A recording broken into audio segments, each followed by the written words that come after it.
If you use Zoom for meetings or even webinars, you'll know that this is how most people look and sound on Zoom. Is this going to impress your audience? Likely not. But when you look and sound like this, now you're playing a totally different game. Right from the off, you look professional.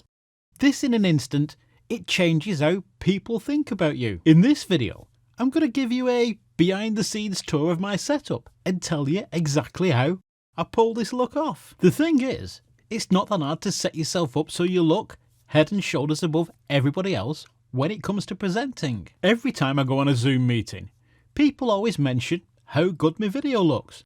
But let's face it, when you look this ugly, you've got to make the effort. So what I'm going to do, I'm going to give you a quick tour of my setup, my camera, my audio, my lighting, and I'm going to show you how I put it all together so you can copy it. And if you've got questions, well, you know where the comments box is.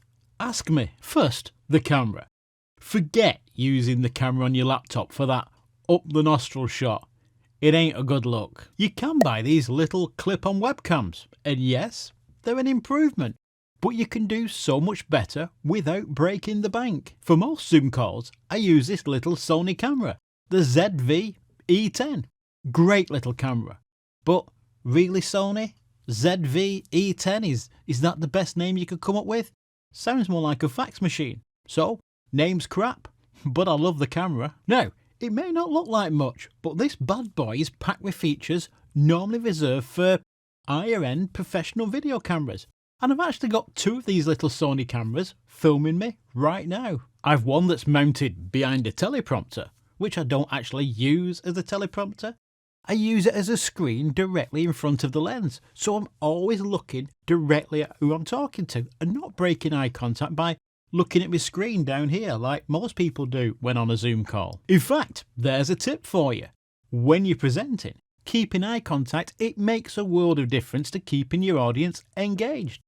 And I actually did a video on how to set up a teleprompter and use it as a monitor, and I'll put a link up here. I've got one camera here right in front of me, and I've got another one over here to the side. I can get great video, but what I really like about it is it's got amazing autofocus. I'll just switch cameras again. If I hold something up, and away, and away. It's absolutely fantastic. I'll just switch back to my main camera. So I've never got to worry about being out of focus. To connect the camera to my computer, I use one of these. It's a HDMI to USB converter. Now, you can get cheap ones on Amazon, but I've found the ones by Elgato to be the most reliable. I plug an HDMI cable into my camera, I plug the other end into the converter, and then I attach the converter to my computer. My computer now sees my camera just like a regular webcam, and because I'm using an f1.4 lens, I get this nice blurred background. And I don't need a lot of light because I'm using the right lens with the right camera. And just in case you're interested, the lens I'm using is a Sigma 30mm f1.4. And if you're thinking, I bet it's expensive to set up. It's not. In fact, rather than me just list what I use below the video, I've put together a guide that dives into all the equipment that I recommend. And I also give you a lot more information in there too. And I'll put a link to that below. To support the camera, I'm not getting fancy. I've got one camera on a tripod, and that's only because it's got a teleprompter on it. Otherwise, I just buy these cheap monitor poles from Amazon for like 20 bucks a piece, clamp them to my desk, and then use a cheap super clamp to attach the camera. Simple. Let's talk audio. Now, there's no point in having a nice video if you don't also have good audio. And unless you want to really annoy your audience, don't use the mic built into the camera. It's shocking. It's like the mic that I found that works really well with the Sony ZV-E10 is the Rode VideoMic Pro. Now, normally this mic, it would fit on top of the camera, but, and here's the thing, if you do that, the mic is going to be too far away. For a mic like this to sound good, you've got to get it about 8 to 10 inches away from your mouth. So I've taken it off the camera, and I've attached it to this extendable arm, and I've clamped the arm to a monitor pole. I then run this cheap audio extension cable from the mic to the camera. The mic now just sits just above my head, out of the shot of the camera. And now I've got great sounding audio going directly into the camera. So, audio out of the way, let's look at what really ups the game for me. Lighting. When it comes to lighting Zoom calls, we've got a few default looks, and you've seen them.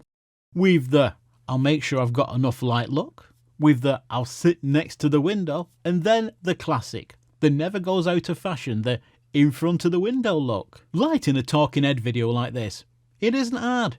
You only need one light, if you get the right light. I'm only using one simple light at the moment, but what I've got is I've got a diffuser, an all-round globe diffuser, and it fills the whole room with a really nice soft light, nice soft shadows, subtle highlights. I've got a 60 watt LED light and it's mounted on a pole placed up high and it's shining down on me. And because I've got the right camera and the right lens, I can have the lights on really low.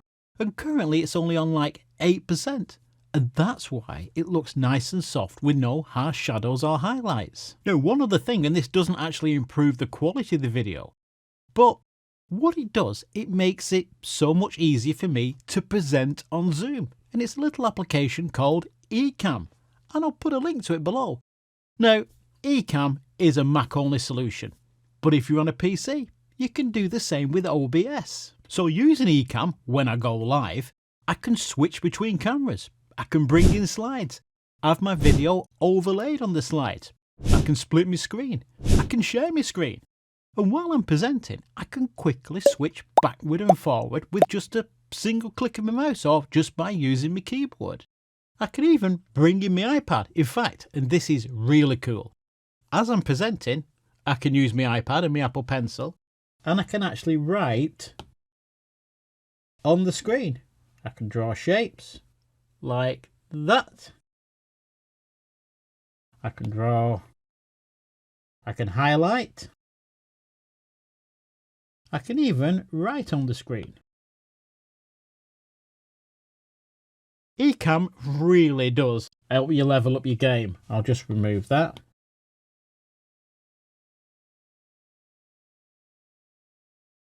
How cool's that? In fact, if you want to know how I use my iPad as an interactive on-screen whiteboard like this, subscribe because I've got a video coming that'll show you how I do it.